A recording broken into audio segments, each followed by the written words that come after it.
Hello friend. तो स्वागत है आप लोग का हमारे एजुकेशन हब चैनल में।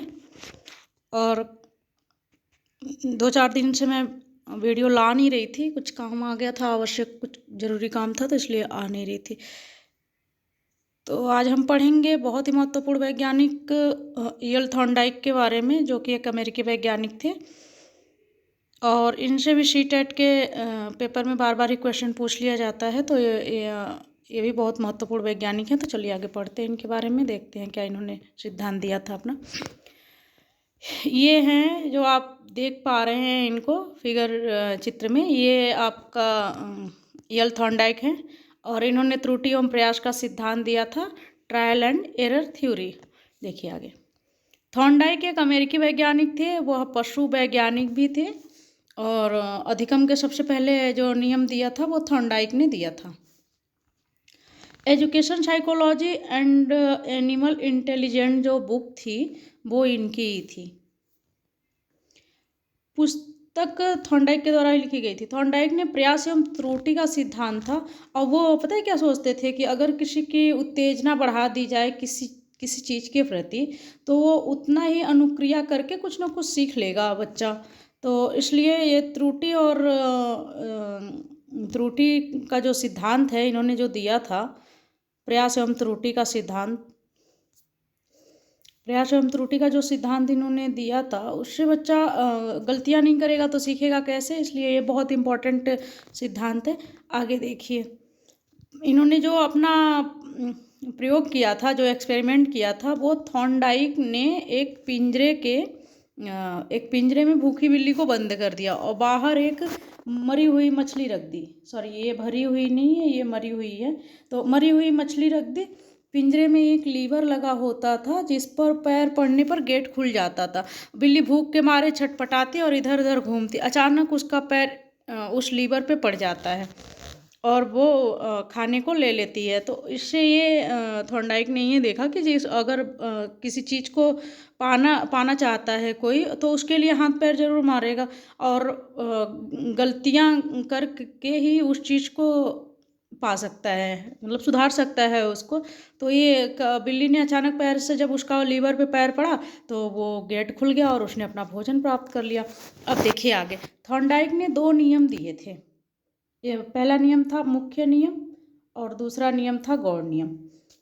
अब आगे देखिए, आगे इन्होंने क्या कहा था। इन्होंने प्राथमिक नियम देखिए, प्राइमरी लॉ। अब प्राइमरी लॉ में इन्होंने पहला बताया था अभ्यास का नियम। अभ्यास का नियम में हम पढ़ेंगे कि ये अभ्यास का नियम है, ये बताता है कि किसी काम का हम जितना अभ्यास करेंगे उसे उतना ही ज़्यादा सीखेंगे। और सेकेंड इन्होंने बताया था कि तत्परता का नियम। यह नियम बताता है कि किसी काम को करने के लिए हम जितने तत्पर होते हैं उतना जल्दी उसको सीखते हैं, और अगर हम तत्पर ही नहीं रहेंगे तो उस काम को जल्दी नहीं सीख पाएंगे। इसलिए तत्परता होना जरूरी है। अब आगे देखिए, इन्होंने जो तीसरा नियम दिया था वो लॉ ऑफ इफेक्ट दिया था, प्रभाव का नियम दिया था। यह नियम यह बताता है कि यदि सीखना संतोषजनक हो तो सीखना तीव्र हो जाता है, यदि सीखना असंतोषजनक है तो सीखना संभव नहीं होता। थॉर्नडाइक ने इस नियम में पुरस्कार और दंड का महत्व दिया था। अब देखिए यहाँ पे, अगर मान लीजिए कोई बच्चा है,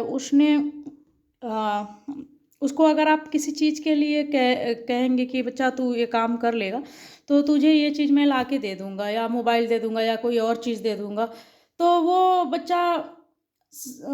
बच्चा जो है वो काम को जल्दी सीखेगा कि हाँ, मतलब मुझे ये चीज़ मिल जाएगी।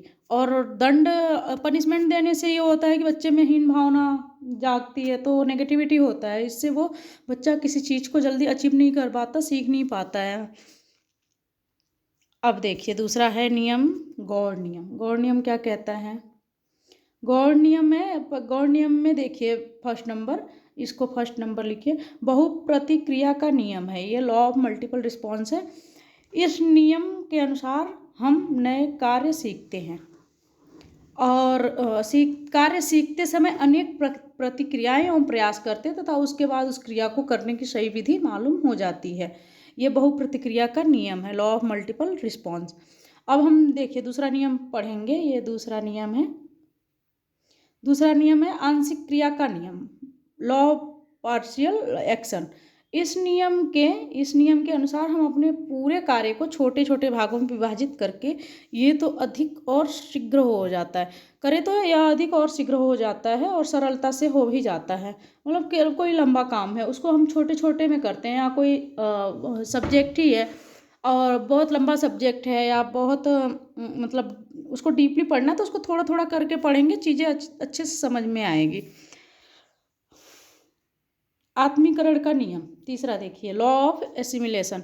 इस नियम के अनुसार हम नवीन ज्ञान को अपने पूर्व ज्ञान के साथ जोड़कर इसे अस्थायी बना लेते हैं। इससे जो अधिगम होता है वो सुगम हो जाता है और सरल हो जाता है। अब तीसरा देखिए क्या है, चौथा इसमें मनोवृत्ति एवं अभिवृत्ति का नियम, लॉ ऑफ डिस्पोजिशन। अब इसमें देखिए, अब यह नियम हमें यह बताता है कि किसी भी कार्य को करने के लिए जितनी हमारी पॉजिटिविटी होगी, अभिवृत्ति उतना ही ज़्यादा होगा और उस काम को हम सीखेंगे। अगर अभिवृत्ति कम हुई तो हम उस काम को कम सीखेंगे।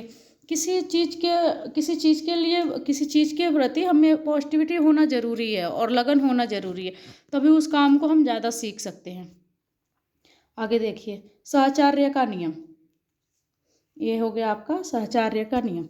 साहचर्य का नियम देखिए, लॉ ऑफ एसोसिएटिव शिफ्टिंग में क्या कह रहे हैं ये, इस नियम का अभिप्राय है कि पहले की गई क्रिया को अन्य परिस्थिति में भी उसी प्रकार करना, ये है साहचर्य का नियम आपका। तो ईल थॉर्नडाइक के बारे में ये था, इन्होंने जो नियम दिया था अपना, त्रुटि एवं प्रयास का सिद्धांत दिया था, आपके सीटेट के एग्ज़ाम के लिए बहुत ही इम्पोर्टेंट है। सो प्लीज़ एक बार मेरी वीडियो को देख लीजिएगा, और जो भी आपको लगे कि हाँ इसमें कुछ पूछना है तो आप कमेंट बॉक्स में ज़रूर पूछिएगा। आज के वीडियो में बस इतना ही। Thank you so much. जय हिंद, जय भारत।